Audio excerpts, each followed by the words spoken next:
नमस्कार साथियों, आप सभी को आज होने वाले मुख्य परीक्षा के लिए बेस्ट ऑफ लक। आप सभी एग्ज़ाम में अच्छी तरह से क्वेश्चंस को अटेम्प्ट करके आएंगे। आपकी तैयारी काफ़ी बेहतरीन होगी। इस चैनल के माध्यम से वो सभी क्वेश्चंस आपको बता दिए थे जो एग्ज़ाम पॉइंट ऑफ व्यू से इम्पोर्टेंट थे। लेकिन एग्ज़ाम में जाते जाते आप इन क्वेश्चंस को अगर देख लेंगे तो आपके एग्ज़ाम के अंदर और भी चार चांद लग जाएंगे, यानी और ही बेहतरीन। अगर आप परसेंटेज बनाना चाहते तो इस टाइप के क्वेश्चंस को आप एक बार अवश्य देख के जाइए। आपकी स्क्रीन के समक्ष मैं जल्दी जल्दी बताऊंगा, इसमें बिना टाइम गवाए मैं आपका टाइम नहीं लूँगा, क्योंकि मुझे पता है कि आपके एग्ज़ाम के लिए कुछ टाइम बचा है, यानी मैं आपका ज़्यादा टाइम वेस्ट नहीं करूँगा। और वो सभी इंपॉर्टेंट क्वेश्चंस मैं आपको बताऊंगा कुछ ही टाइम के अंदर, जो आपके एग्ज़ाम के अंदर आज रामबाण की तरह कार्य करेंगे। देखिए, पहला क्वेश्चन है कि विंडोज 10 में कौन सी कुंजी संयोजन स्क्रीन पर सभी खुली हुई खिड़कियों को मिनिमाइज करने के लिए प्रयोग किया जाता है। यानी आप चाहते हैं कि मेरे सामने बहुत सारी अलग अलग जैसे विंडोज़ खुली हुई है, तो मैं सभी को एक साथ नीचे मिनिमाइज कर लो। तो इस कार्य को करने के लिए आप विंडोज़ के साथ में डी बटन का उपयोग कर सकते हैं। कौन सा भाई? Windows D. अगर ये आपका एग्ज़ाम में आ जाता है तो ये मोस्ट इम्पोर्टेंट है, ये एग्ज़ाम में राइट करके आ जाना। ये एग्ज़ाम में कई बार पूछा गया है। आगे वाला क्वेश्चन है कि निम्न उपकरण पाठ और छवि को डिजिटल स्वरूप में संग्रहित करने के लिए प्रयोग में लिया जाता है। तो ये पूछा जा रहा है कि भाई अगर आप कोई पार्ट्स है, कुछ छवि हैं, उसको डिजिटल फॉर्म में कन्वर्ट करना चाहते हैं तो आप कौन से डिवाइस का उपयोग करेंगे? तो आपका राइट आंसर हो जाएगा स्कैनर। क्या हो जाएगा? स्कैनर हो जाएगा। नेक्स्ट है कि एमएस ऑफिस में व्यक्तिगत सूचना प्रबंध और ईमेल संचार सॉफ्टवेयर हैं। तो आप सभी को याद रखना है कि जब ईमेल संचार सॉफ्टवेयर का एग्जाम में क्वेश्चंस की बात हो जाती है तो आपका राइट आंसर हो जाएगा एमएस आउटलुक। क्या हो जाएगा? एमएस आउटलुक हो जाएगा। आगे वाला क्वेश्चन से नेटवर्क में डेटा ट्रांसफर की गति को मापा जाता है। तो नेटवर्क होता है, उसमें डेटा की जो ट्रांसफर की जो गति होती है उसको किस में मापा जाता है? उसको बीट्स पर सेकेंड में मापा जाता है ना, बीपीएस में ना, बीपीएस बीट पर सेकेंड में मापा जाता है। ऑप्शन सी यहाँ से राइट हो जाएगा। आगे वाला क्वेश्चन है कि आपके हार्ड ड्राइव डेटा को सुरक्षित संरक्षित करने का सबसे अच्छा तरीका कौन सा है? तो हार्ड जो डिस्क होती है उसमें डेटा को सबसे संरक्षित करने का सबसे अच्छा तरीका कौन सा हो जाएगा भाई? आप उसको बैकअप करके रखिए, है ना। उसको आप क्या करेंगे? बैकअप करके रख सकते हैं, ताकि आपकी क्रैश होने पे भी आप उस डेटा को वापस ले सकते हैं। आगे वाला क्वेश्चन है कि वेब पेज, चित्र, वीडियो और अन्य फाइलों सहित वर्ल्ड वाइड वेब पर सामग्री का पता लगाने एवं पुनः प्राप्त करने व प्रदर्शित करने के लिए किस एप्लीकेशन सॉफ्टवेयर का प्रयोग किया जाता है? तो भाई ये जो काम होता है ये कौन करता है? तो आपको याद रखना है ये कार्य किसका होता है? वेब ब्राउज़र का होता है। किसका होता है भाई? वेब ब्राउज़र का होता है। आगे वाला क्वेश्चन है कि यूएसबी का पूर्ण रूप क्या है? तो यूएसबी का पूरा नाम एग्जाम में पूछा गया है कई बार। आप बोल देना यूनिवर्सल सीरियल बस। क्या होता है? यूनिवर्सल सीरियल बस होता है। Universal serial bus, option C वाला यहाँ से राइट हो जाएगा। आगे वाले क्वेश्चंस की बात कर लेते हैं कि मोबाइल ऑपरेटिंग सिस्टम का उदाहरण कौन सा नहीं है? भाई इनमें से कौन सा मोबाइल ऑपरेटिंग सिस्टम का उदाहरण नहीं है? तो आप सभी को ध्यान रखना है कि इनमें से देखो, आपको याद रखना है कौन सा नहीं होगा।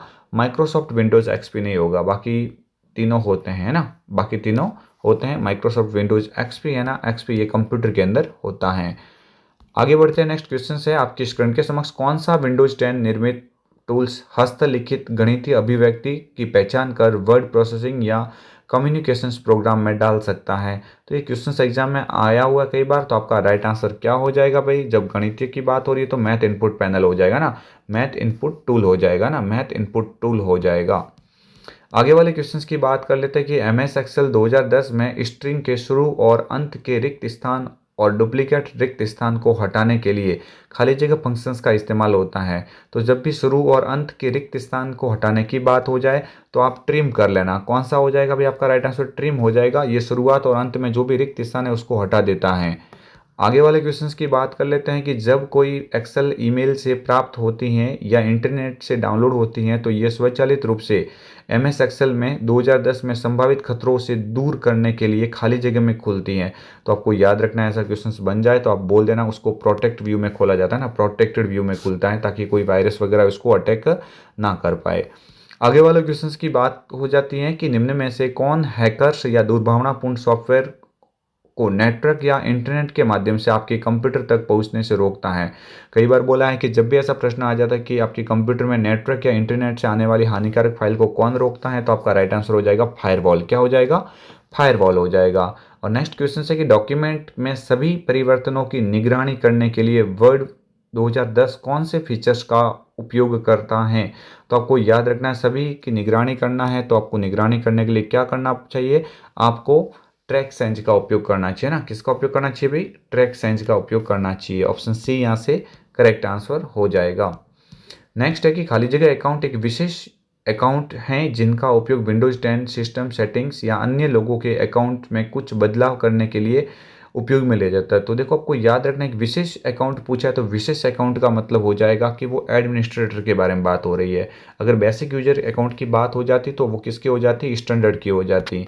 आगे वाले क्वेश्चंस की बात हो रही है कि एम एस एक्सेल 2010 में विंडोज को दो भागों में विभाजित करने के लिए कौन से मेन्यू विकल्प का उपयोग किया जाता है? तो दो भागों में विभाजित करना तो उसको स्प्लिट करना पड़ेगा। तो आप सबसे पहले तो कहाँ पे जाइए? विंडोज़ के अंदर जाइए, है ना। विंडोज़ के अंदर आपको यहाँ से क्या करना, सबसे पहले व्यू टैब में जाना पड़ेगा, बाद में विंडो को खोलना पड़ेगा और स्प्लिट ऑप्शंस का यूज़ करना पड़ेगा। ऑप्शन सी यहाँ से बिल्कुल इसका राइट आंसर है। व्यू टैब में जाओ, विंडोज़ एक ग्रुप्स है उसमें जाओ और स्प्लिट्स को आप क्लिक करो तो विंडोज़ दो भागों में टूट जाएगा। आगे वाला क्वेश्चन है कि वर्ड में खाली जगह हमें विभिन्न व्यक्तियों को एक ही पत्र भेजने के लिए सक्षम बनाता है। तो बहुत सारे लोगों को एक ही पत्र भेजना है तो ये काम कौन कर सकता है? आपका मेल मर्ज कर सकता है। कौन करता है भाई? मेल मर्ज कर सकता है। ये क्वेश्चंस मैंने पहले भी आपको बोल दिया था। आगे वाले क्वेश्चंस की बात कर लेते हैं कि निम्न में से कौन सा ऐप स्टोर नहीं है, यानी जहाँ से हम ऐप को स्टोर नहीं कर सकते। तो आपको याद रखना है, एप्पल स्टोर तो होता है, ठीक है, गूगल प्ले स्टोर होता है, विंडो स्टोर होता है, लेकिन विंडोज एक्सपी स्टोर नहीं होता है। एक्सपी स्टोर तो कोई नहीं होता है, बाकी तीनों ऊपर वाले होते हैं। आगे वाला क्वेश्चन है कि डोमेन नेम का पता लगाने और इसे इंटरनेट प्रोटोकॉल एड्रेस में अनुवाद करने के लिए निम्न में से कौन उत्तरदायी है? तो डोमेन नेम का पता लगाना और उसे इंटरनेट यानी आईपी एड्रेस में कन्वर्ट करना, ये कार्य डीएनएस का होता है भाई, है ना। डोमेन नेम को आईपी एड्रेस में कन्वर्ट करना किसका कार्य होता है? डीएनएस का होता है। ऑप्शन बी यहाँ से राइट आंसर हो जाएगा। आगे वाले क्वेश्चंस की बात कर लेते हैं। खाली जगह एक छोटी सी तस्वीर है जो एक प्रोग्राम फोल्डर या प्रोग्राम फंक्शंस का प्रतिनिधित्व करता है और यूजर इंटरफेस प्रदान करती है। तो भाई एक फोल्डर जैसा होता है, लेकिन उसको हम बोलेंगे क्या? आइकन बोलेंगे। क्या बोलेंगे भाई? आइकन्स बोलेंगे, है ना। उसको हम क्या कह सकते हैं? आइकन्स कह सकते हैं, लेकिन आइकन्स यहाँ पे ऑप्शंस में नहीं है। तो वापस पढ़ते हैं। खाली जगह एक छोटी सी तस्वीर है जो एक प्रोग्राम या फोल्डर का प्रोग्राम का प्रतिनिधित्व करता है और जो यूजर इंटरफेस प्रदान करता है। तो यूजर इंटरफेस प्रदान करने के लिए हम किसका उपयोग करेंगे भाई? ये यहाँ पे आइकन नाम देना चाहिए था, आइकन नाम ऑप्शंस में नहीं है ना। थोड़ा ऑप्शंस में थोड़ा यहाँ पे देख लेना। टास्क बार तो नहीं होगा, है ना, टास्क बार नहीं होगा। कमांड्स, फंक्शनिंग या रेफरेंसिंग, तो यहाँ से उसको कमांड भी कह सकते हैं और कमांड जस्ट आइकन यहाँ पे ऑप्शंस दिया जाता तो बहुत ही बेटर रहता हमारे लिए, ठीक है। ओके, आगे वाले क्वेश्चंस को देख लेते हैं कि निम्न में से कौन फाइल फोल्डर को रिसाइकल बिन सभी स्थायी रूप से हटाने के लिए शॉर्टकट कुंजी कौन सी है? तो कहना चाहता है कि आप चाहते हैं कि मुझे फाइल रिसाइकल बिन के अंदर भी नहीं रखनी है तो आप शिफ्ट के साथ में डिलीट कर दो। यानी ये टोटली पूछा जा रहा है कि परमानेंट डिलीट करना है ना। किसका? परमानेंट रूप से डिलीट करना। तो परमानेंट डिलीट करने की शॉर्टकट की कौन सी होती है? शिफ्ट के साथ में डिलीट होती है। नेक्स्ट है कि निम्न में से एम एस वर्ड 2010 में फॉन्ट स्टाइल नहीं है। तो फॉन्ट स्टाइल कौन सी नहीं है? तो देखिए, बोल्ड होती है, अंडरलाइन होती है, सेंटर नहीं है। सेंटर एक अलाइनमेंट होता है। सेंटर एक क्या होता है भाई? सेंटर तो एक अलाइनमेंट होता है। ओके, नेक्स्ट आगे वाला क्वेश्चन है कि वर्तमान स्लाइड से स्लाइड शो शुरू करने के लिए एक शॉर्टकट कुंजी खाली जगह है। तो शुरुआत करना चाहते हैं स्लाइड की, तो स्लाइड शो को शुरू करना मतलब आप सभी को याद रखना है, लेकिन कहाँ से पूछा इसने? कि वर्तमान स्लाइड से ना। करंट, वर्तमान का मतलब क्या हो जाएगा? Current slide. करंट स्लाइड से स्लाइड को शो करना मतलब शिफ्ट के साथ में F5, है ना। क्या हो जाएगा? शिफ्ट के साथ में F5 हो जाएगा। इंटरनेट एक्सप्लोरर, फायरफॉक्स एवं क्रोम खाली जगह के उदाहरण हैं। तो आपको याद रखना इसको क्या कहा जाता है भाई? पहले भी तो बोल दिया था, इसको वेब ब्राउजर कहते हैं। क्या बोलेंगे? वेब ब्राउजर के नाम से जान सकते हैं। नेक्स्ट है विंडोज मीडिया प्लेयर का प्रयोग किया जाता है। तो विंडोज मीडिया प्लेयर का उपयोग किसके लिए किया जाता है? तो ऑडियो व वीडियो फाइल को रन करने के लिए ना। ऑडियो और वीडियो फाइल को रन करने के लिए इसका उपयोग किया जाता है। नेक्स्ट है कि कैलिबरी है। तो कैलिबरी किसका उदाहरण है? तो आपको याद रखना है कि फॉन्ट का प्रकार है ना। क्या है भाई? फॉन्ट का प्रकार है। तो फॉन्ट का आकार नहीं होगा, है ना। फ़ॉन्ट स्टाइल नहीं होगी, फ़ॉन्ट अलाइनमेंट भी नहीं है। ये क्या है, फ़ॉन्ट का प्रकार होता है, किसका, फ़ॉन्ट। तो फ़ॉन्ट तो ऑप्शंस में नहीं है, तो हम क्या करेंगे, उपरोक्त में से कोई नहीं करेंगे ना, उपरोक्त में से कोई नहीं। आगे वाला है कि एमएस पावर पॉइंट 2010 में निम्न में से कौन सा स्लाइड में डिफ़ॉल्ट पृष्ठ सेटअप ओरिएंटेशन है। यानी टोटली पूछा जाता है कि पावर पॉइंट का डिफ़ॉल्ट ओरिएंटेशन क्या है। तो डिफ़ॉल्ट ओरिएंटेशन तो ऐसा होता है जिसको क्या कहा जाता है, लैंडस्केप। क्या बोलेंगे, लैंडस्केप, है ना। डिफ़ॉल्ट पूछा है, वैसे डिफ़ॉल्ट एमएस वर्ड और एक्सेल में पोर्ट्रेट होता है, जबकि पावर पॉइंट में लैंडस्केप होता है। आगे वाला क्वेश्चन है कि वर्ड 2010 में वर्तनी और व्याकरण की जांच करने की शॉर्टकट की कौन सी है। ये क्वेश्चन कल देखने को मिल सकता है। आज एग्जाम में F7 होता है ना, क्या होता है भाई, F7। तो F7 के द्वारा आप किसी स्पेलिंग को चेक कर सकते हैं। नेक्स्ट है कि जब एक व्यवसायी अन्य व्यवसायियों से इंटरनेट पर अपने उत्पाद बेचता है तब इस किस प्रकार का व्यापार कहते हैं। तो एक व्यापारी दूसरा व्यापारी, एक व्यापारी से दूसरा व्यापारी, तो B2B हो जाएगा। क्या हो जाएगा, B2B हो जाएगा। आगे वाला क्वेश्चन है कि निम्न में से कौन से ई वाणिज्य को वर्णित करता है। तो ई वाणिज्य को वर्णित कौन करता है, तो आपको याद रखना है कि इलेक्ट्रॉनिक माध्यम से व्यवसाय करना, है ना। इलेक्ट्रॉनिक माध्यम से व्यवसाय करना ई कॉमर्स कहलाता है, ठीक है। आगे वाले क्वेश्चंस की बात करते हैं। आगे वाले क्वेश्चंस की बात देखो, इलेक्ट्रॉनिक रूप माध्यम से व्यवसाय करना माल की बिक्री, तो इलेक्ट्रॉनिक माध्यम से व्यवसाय करना वो ई कॉमर्स कहलाएगा, ठीक है।